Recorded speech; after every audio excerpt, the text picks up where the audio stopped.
Comencemos meditando en el resumen que tenemos en este párrafo. Y mi deseo es, hermanos, que en esta brevísima exposición seamos movidos a considerar más lo que significa que ahora somos hijos de Dios. Si lo hacemos así, estoy seguro que encontraremos que esta verdad es fuente de gran consuelo y un estímulo para nuestra fe y las buenas obras. Consideremos ahora sí, hermanos, cuál es la estructura del párrafo que tenemos en cuestión.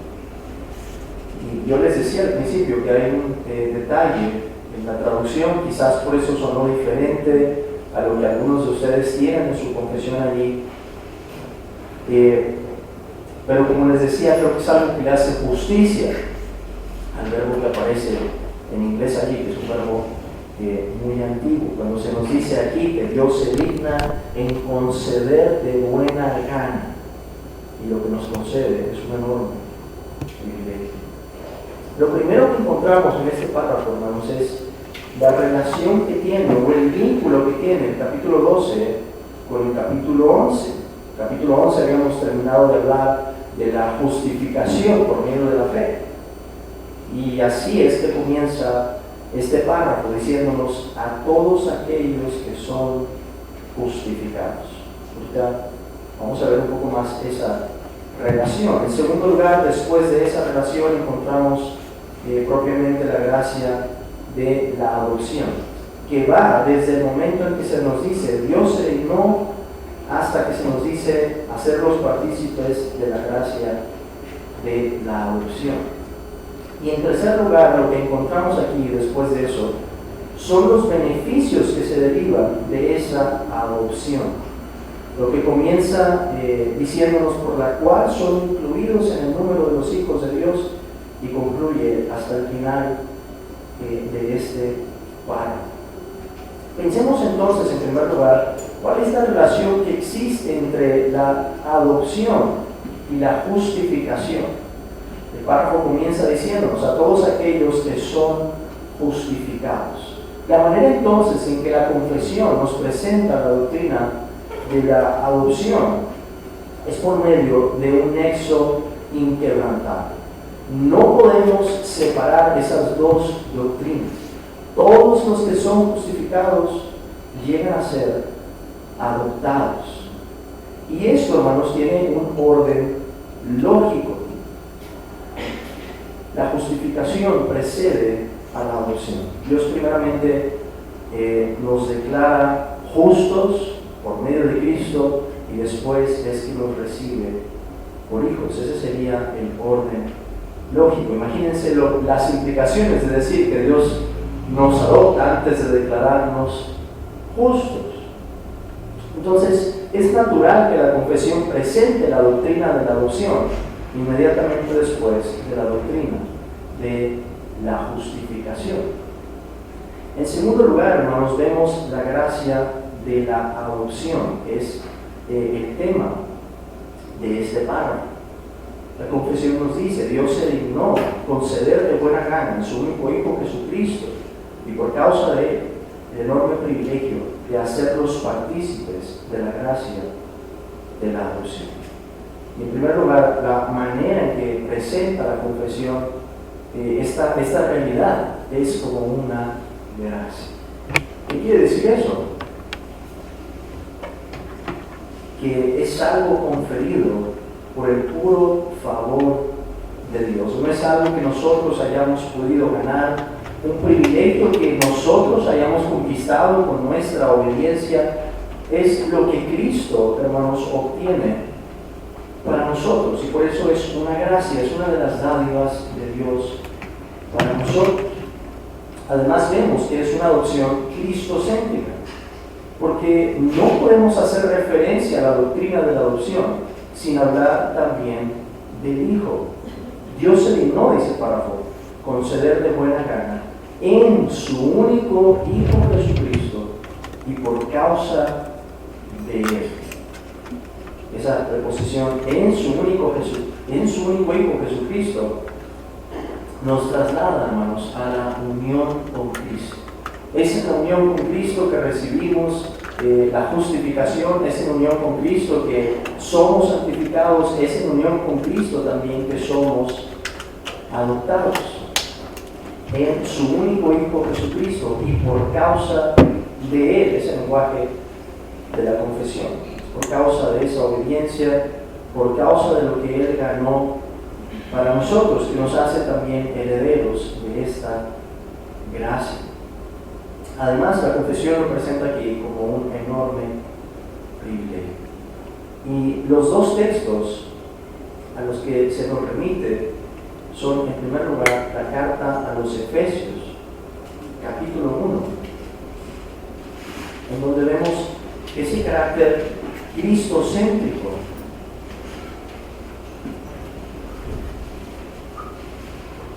de esta realidad. Efesios 1, 5.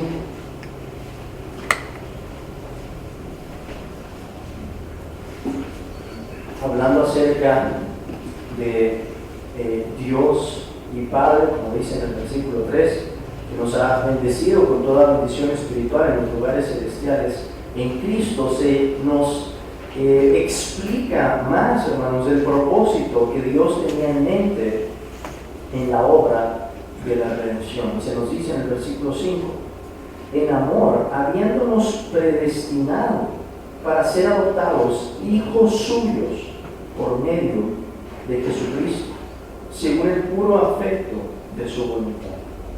Entonces, así como veíamos en la doctrina de la justificación, que no somos justificados, ¿verdad?, hasta el momento en el que llegamos a creer, lo mismo pasa con la adopción.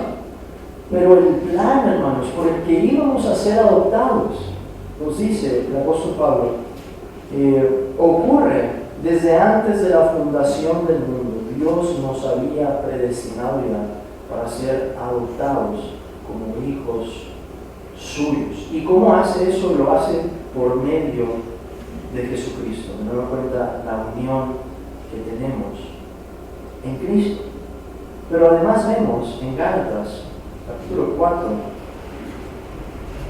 versículo 4 y 5, más de esa relación que hay entre la redención que efectuó el Hijo y el privilegio que recibimos en la adopción. Gálatas capítulo 4, versículos 4 y 5, nos dice: pero cuando vino el cumplimiento del tiempo, Dios envió a su Hijo, nacido de mujer y nacido bajo la ley, para que redimiese a los que estaban bajo la ley, a fin de que recibiésemos la adopción de hijos. Es Cristo entonces, hermanos, en el propósito del Padre, es el Padre el que envía al Hijo, es el Hijo el que efectúa esta redención encarnándose, naciendo de mujer y naciendo bajo la ley, para cumplir las condiciones que nosotros no podríamos cumplir, para que entonces pudiéramos recibir esa adopción de hijos. Adán, hermanos, es llamado Hijo de Dios en un principio, pero después de la caída ese fue un privilegio que nosotros perdimos por el pecado. Ahora en Cristo, el segundo Adán, el que obedece plenamente al Padre, se nos otorga esa gracia, pero ahora se otorga por medio de Cristo. Lo que conseguimos entonces, o lo que recibimos en Cristo, es mayor que lo que hubiéramos recibido si Adán hubiera sido obediente. En tercer lugar, hermanos, pasamos en este párrafo a la parte más importante, o la más larga que tenemos aquí, en la que se enfatiza más. Esto es, ¿cuáles son los beneficios que se derivan de la adopción? ¿Qué es lo que recibimos en la adopción? Algo que se expone no solamente aquí. De hecho, la manera, hermanos, en que está estructurada nuestra confesión de fe hace que resalte lo que encontramos desde la sección que comienza con la libertad cristiana y la libertad de conciencia. Es una de las marcas distintivas de nuestra confesión. Y eso de la libertad cristiana, la libertad de conciencia que tenemos, es algo que está vinculado íntimamente a la adopción, a este nombre que hemos recibido como hijos de Dios. Por eso el párrafo comienza diciéndonos, por la cual, es decir, por esta gracia, por la adopción, son incluidos en el número de los hijos de Dios y gozan de sus libertades y privilegios.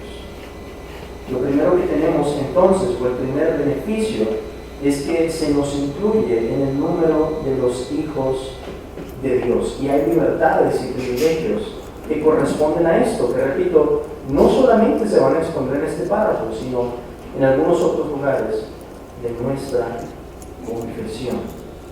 Los textos que encontramos ahí son, en primer lugar, el Evangelio según Juan, capítulo 1, versículo 12.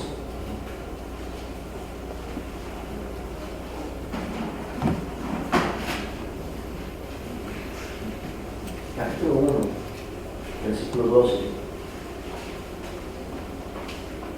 Nos dice: mas a todos los que le recibieron, a los que creen en su nombre, les dio potestad de ser hechos hijos de Dios. Esa palabra potestad es la misma palabra que encontraríamos que en el Evangelio de San Juan se traduce como autoridad. Puede traducirse de diferentes maneras, pero la idea aquí, hermanos, es que hemos recibido un derecho que ha sido por gracia, un privilegio, el de ser hechos hijos de Dios. Y noten cómo Juan comienza su evangelio en su mismo prefacio, en su mismo prólogo, el prólogo del evangelio, hablándonos acerca de esta realidad. De hecho, una de las cosas o privilegios que más ensalza Juan en su evangelio es que lo que Cristo consigue para nosotros es que ahora podemos ser hechos hijos de Dios. De hecho, cuando el Señor resucita, según lo presenta Juan en su evangelio, le dice a María: subo a mi Padre y a vuestro Padre, a mi Dios y a vuestro Dios. Intimando así, hermanos, que el privilegio que Cristo consigue después de haber sido exaltado para nosotros es que lleguemos a formar parte de la misma familia. Pero el apóstol Pablo también, en su carta a los Romanos, expone esta misma verdad. Romanos capítulo 8, versículo 17.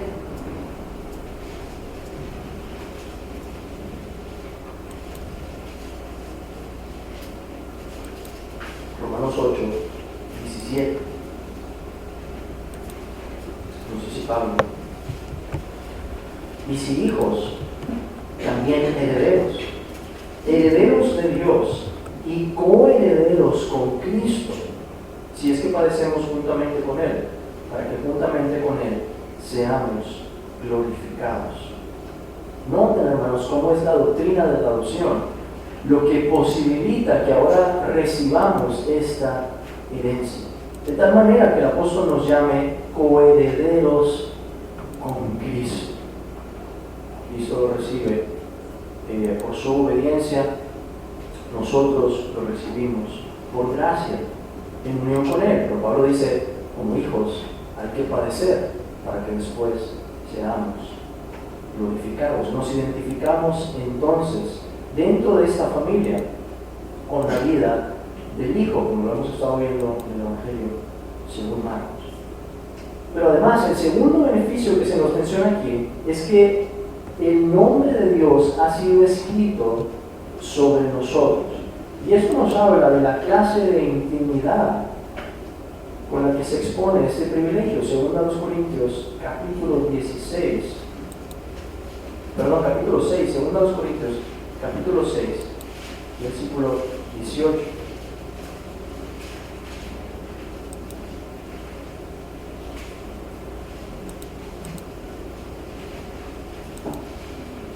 Este es el corazón de la promesa del pacto en toda la Biblia, pero explicada por medio de la adopción. La promesa que había dado el Señor desde un inicio es que sería nuestro Dios, y nosotros su pueblo. Pero esa intimidad, esa cercanía, llega al punto en que el Señor dice, versículo 18, y seré para vosotros por Padre, y vosotros me seréis hijos e hijas, dice el Señor Todopoderoso. ¿Qué significa entonces la cercanía que tenemos como el pueblo de Dios? Esto se extiende hasta el punto en que podemos decir, ahora somos llamados sus hijos, hijos del Todopoderoso. En Apocalipsis 3:12 encontramos también esta realidad.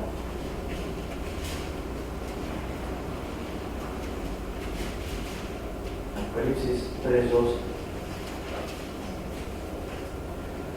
Una realidad, hermanos, que tiene, por así decirlo, dos dimensiones o manifestaciones temporales. Ya somos hijos, pero la Escritura también habla de tal manera en que recibiremos una adopción.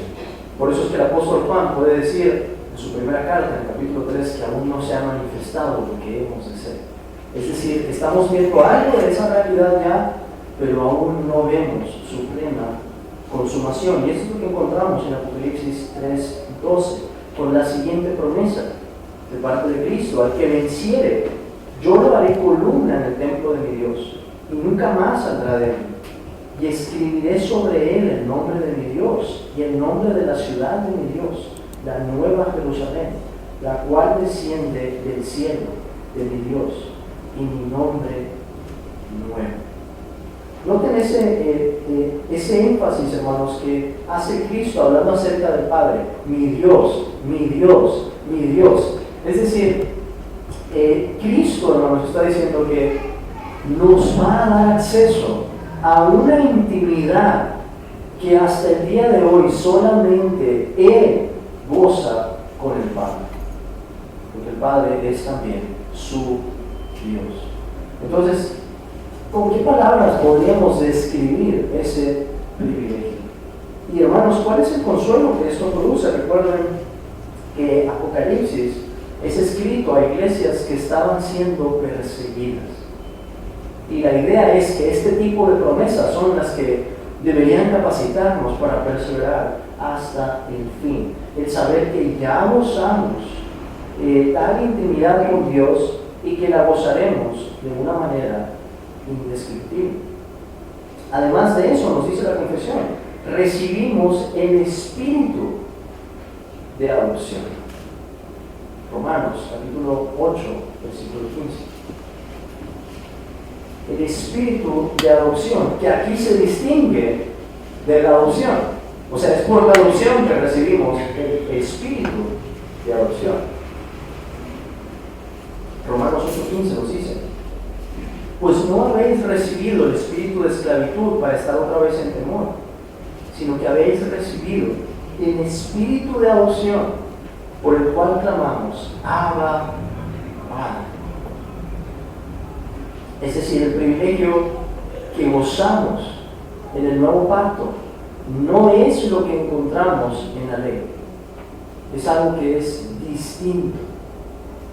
Es el espíritu de adopción, como nos dice el apóstol Pablo, y es que es el Espíritu Santo mismo, hermanos, el que viene a nosotros para revelarnos, para manifestar ese privilegio que hemos recibido. Por lo que instintivamente el creyente, aun si no conoce bien la doctrina de la adopción, puede llamar a Dios Padre, de esa manera íntima, de esa manera en la que podemos llamar Padre a Dios en el momento del sufrimiento, del dolor. El siguiente beneficio que encontramos aquí es que tenemos acceso al trono de la gracia y somos capacitados para clamar al Padre. Vamos por favor a Gálatas, capítulo 4, versículo 6. Gálatas 4, 6. Que nos dice: y por cuanto sois hijos, Dios envió a vuestros corazones el Espíritu de su Hijo, el cual clama, Abba, Padre. El Espíritu Santo, hermanos, es identificado en la Escritura como el Espíritu del Padre y el Espíritu del Hijo. Son diferentes designaciones que recibe el Espíritu Santo. Pero piensen en esto. El mismo Espíritu Santo que llegó a habitar en el Hijo, y es algo que hemos visto en el Evangelio según Marcos, es el que clama ahora en nuestros corazones, Abba, Padre. El Espíritu que habitó en Cristo es el Espíritu por el cual podemos llamar a Dios ahora de esa manera. Alguien, hermanos, que no es creyente, por más que pueda conocer el Evangelio, por más que pueda conocer de la Escritura, no puede llamar a Dios de esta manera en la intimidad. Es una realidad que tan solo experimentan los hijos de Dios. El segundo versículo que encontramos ahí es Efesios capítulo 2, versículo 18.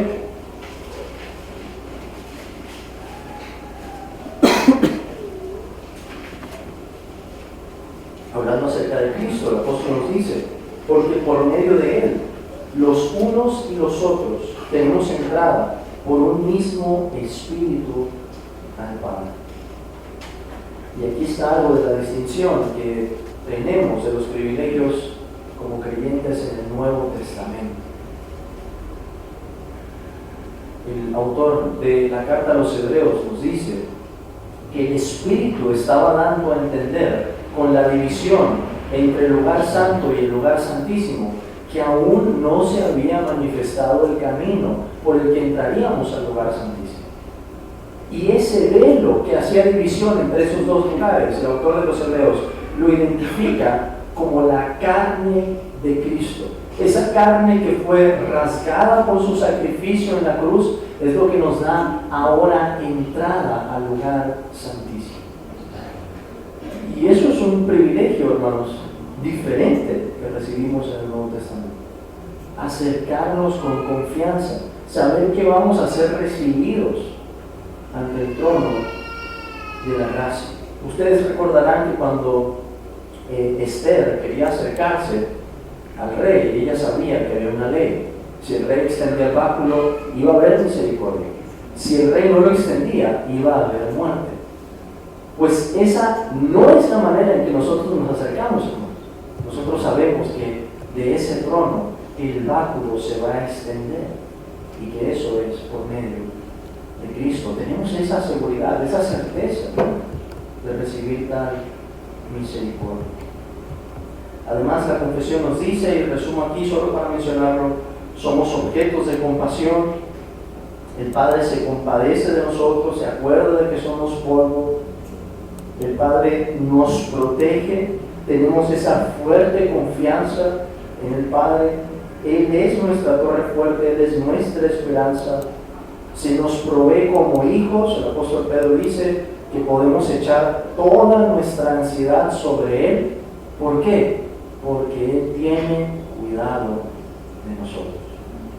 Somos disciplinados como hijos. El autor a los Hebreos nos dice eso, que incluso recibimos azotes y que eso es una demostración más de esta realidad.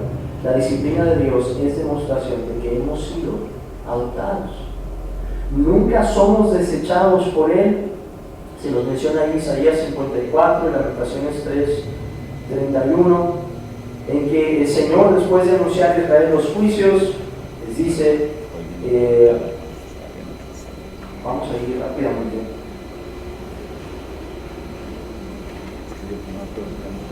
El Señor les dice que iban a recibir misericordia. Isaías 54, versículo 8: con un poco de ira escondí mi rostro de ti por un momento, pero con misericordia eterna tendré compasión de ti, dijo Jehová tu Redentor.